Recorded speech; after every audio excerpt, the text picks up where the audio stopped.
wherever they end up, if they're going to be motivated and directed and feel like their life has meaning and purpose and direction, it's going to be because they have found their place in a hierarchy that works for them. And liberalism simply doesn't touch on this central human need. By the way, the Marxists are pretty much aware of this. They do think in terms of hierarchies. Of course, their goal is to destroy them, but at least they can see them. Whereas the liberals are always thinking kind of in terms of flat land, that, you know, by the time you're 18 or 20, then you're equal to everybody, and the assumption is that everything's level. But the truth is nothing is level.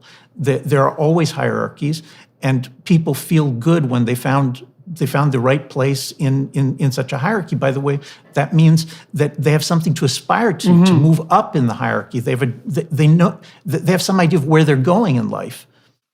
Yeah, well, you just spoke of guardrails and direction, and that seems about right to me. I mean, when I worked as a clinician and I was trying to understand what made for a good life, let's say when I was dealing with people who were depressed, because, well, often they didn't have the necessary guardrails or direction, and that was part of the reason they were depressed. I mean, depression is complicated, and there's many reasons for it, but it does seem to me to be an incontrovertible truth, and I think that my audiences have responded very well to this proposition, that almost all the meaning that you find in your life that isn't merely a consequence of a narrow and short-sighted hedonism is found in the service you provide to the people who are in your social networks.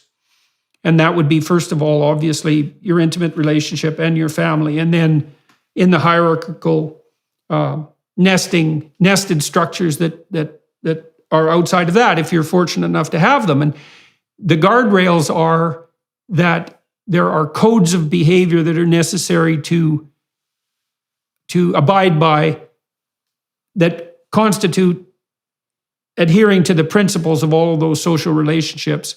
And the direction is whatever the joint venture that you're embarking on with others is directed towards.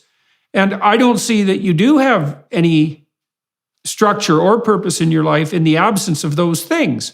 I mean, if you strip someone of their, let's say, embeddedness within an educational institution or within a job or a career, you strip them of their family, you strip them of all their civic responsibility,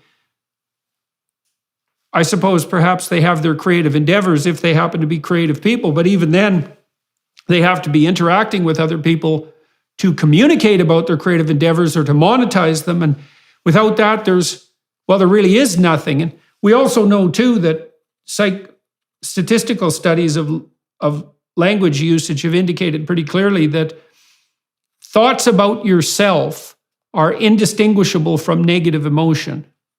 That's how heavily tinged they are with negative emotion. As soon as you become self-conscious, as soon as you start thinking about yourself, you're instantly anxious and miserable. They're the same thing.